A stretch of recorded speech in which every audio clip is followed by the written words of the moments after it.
কালে হাজির হব। এই মাত্র আজকের এই 5ই আগস্ট বাংলাদেশ আমি অর্জন করেছি। আমাদের লক্ষ লক্ষ হয়েছে, তাদেরকে আমরা করজনের মাধ্যমে অভিনন্দন। সমস্ত দিক নির্দেশনা মূলক বক্তব্য রাখবেন আমাদের সংগ্রামী বিএনপি সভাপতি।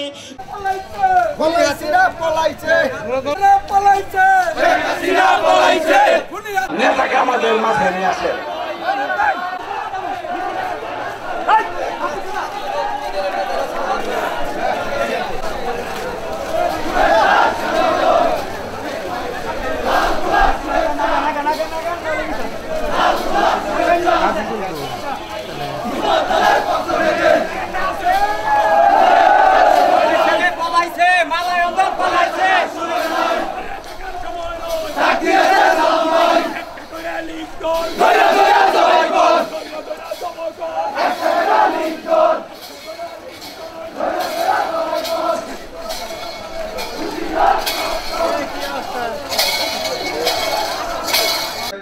আপনারা জীবিত আছেন। এই দেশের মানুষ যারা প্রাণ দিয়েছে, আমরা জেলখানায় ছিলাম, আমরা জেলখানার থেকে মানুষের কান্নার রোল শুনেছি। কত মায়ের বুক খালি হয়েছে, কত পিতা তার হয় নাই, কতজন শেখ হাসিনার আমলে শহীদ হয়েছে।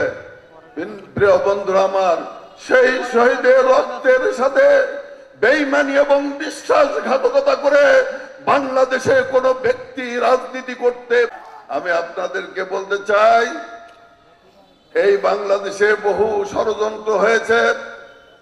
শহীদ রাষ্ট্রপতি জিয়াউর রহমানকে ভারতীয়রা এবং বিদেশিরা ষড়যন্ত্র এবং চক্রান্তের করে, চক্রান্তের পর চক্রান্ত, ষড়যন্ত্রের পর ষড়যন্ত্র করে নির্মম ভাবে হত্যা করা হয়েছিল। বাংলাদেশ কেঁপে উঠেছিল, বাংলার মানুষ সেদিন কান্নার রোল পড়েছিল। 40 লক্ষ লোক তার জানাজায় শরীক হয়েছিলেন, ঠিক না ভাইয়ের আমার? তারপরে তারা মনে করেছিল বিএনপিকে ধ্বংস করা যাবে, জিয়ার আদর্শকে ধ্বংস করা যাবে, বাংলাদেশকে দাবিয়ে রাখা যাবে। কিন্তু তারা কি তা পেরেছে? কেন পারে নাই? শুধু আপনাদের দণ্ড পারে নাই।